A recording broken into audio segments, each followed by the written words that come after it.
So, what if the Galaxy S23 Ultra looked the same as its predecessor, but didn't behave the same at all? As yes, we have the first camera samples of the Galaxy S23 Ultra, and it looks pretty interesting compared to what we have this year. If you're waiting for a new Mac, well, we've got some bad news for you and for me too.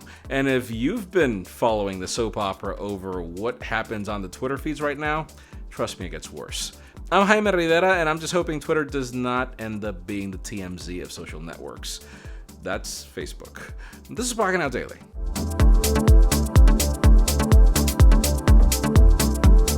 The official news today are sort of non-existent, but let's start today with Twitter, because things have been pretty rough for them lately. During the last couple of days after the acquisition, anyone's Twitter stream looks like a Latino telenovela. Obviously, yes, we saw how Elon Musk fired the CEO and a couple of executives the moment that he became CEO, which is the typical thing to happen, but it seems he's not planning to stop there. Apparently, he's going to slash 25% of the staff in his first round of layoffs.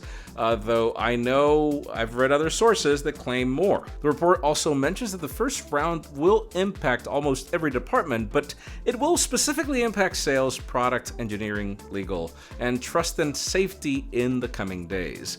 It is also rumored that Musk gave an ultimatum to the engineers working for the social media platform, telling them to revamp Twitter's verification system as soon as possible or face the sack, which, again, is just a report.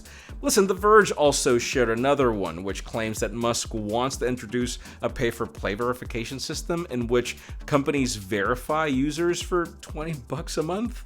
The price of a verification is subject to change, and it would include other features. Apparently, the engineers have until November 7th to launch the system or be faced with being fired, but the point of this segment is that all these are rumors, they're scoops, and Elon has even laughed at a few. It's hard to tell what things are gonna go, what things won't, but clearly this is not gonna make me go back to Facebook. Moving on, let's talk about Apple since we have more information about the upcoming iPhone SE. Earlier today, Ross Young reported that Cupertino still has to make some decisions about the design and the material of the display of the new entry-level iPhone. The company said to be considering 6.1 inches in the display from two suppliers, but then we also hear that it hasn't been defined that it could be 5.7 or 6.1 inches. And then there's the case where they also haven't decided if it's going to be OLED or LCD. Obviously, an OLED will be more expensive than what an LCD panel currently costs for the model that we have right now, but it is possible that OLED panels have come down in price enough for Apple to use them on the iPhone SE. And as for the size, again, both 5.7 or 6.1 inch displays have been rumored in the past. Even Young himself also mentioned it, but so far it seems like the company hasn't made up its mind. Finally, Young states that regardless of the size, he believes the iPhone SE4 will feature an all-display design with a notch.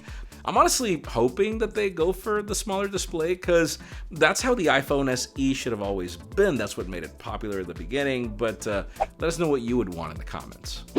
Now let's stick to some bad news when it comes to Apple, because it seems that there won't be any more products for the remainder of the year. I mean, previous rumors mentioned that we'd get new iPads in October, which we already did, and then new Macs in November.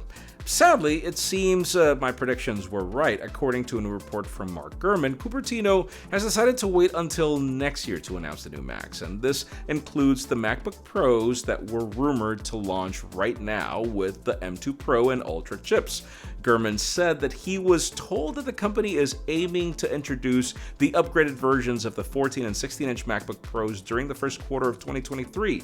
During the latest earnings call, then Tim Cook said that Apple's product lineup is set right ahead of the holidays, suggesting that there will be no new products until next year. Also, it's been previously reported that Cupertino is still testing an Apple Silicon Mac Pro with a configuration that includes 24 cores in the CPU, 76 graphics cores, and 192 gigs of RAM. So it will most likely be announced alongside the MacBook Pros next year. Listen, I figured that Apple would somewhat follow the strategy of the M1 Pro, which was to launch, a year or two after the M1 anyways? We'll see what happens. And finally, for the hottest news today, let's talk about Samsung because we have the first camera samples of the Galaxy S23 Ultra.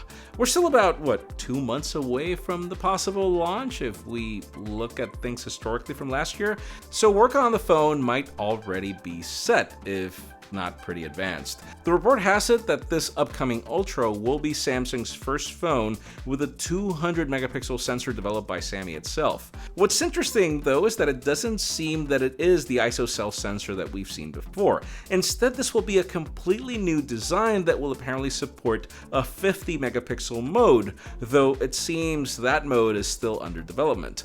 Ice Universe also shared a comparison of the two photos, one taken by the Galaxy S22 Ultra and the other by the Galaxy S23 Ultra.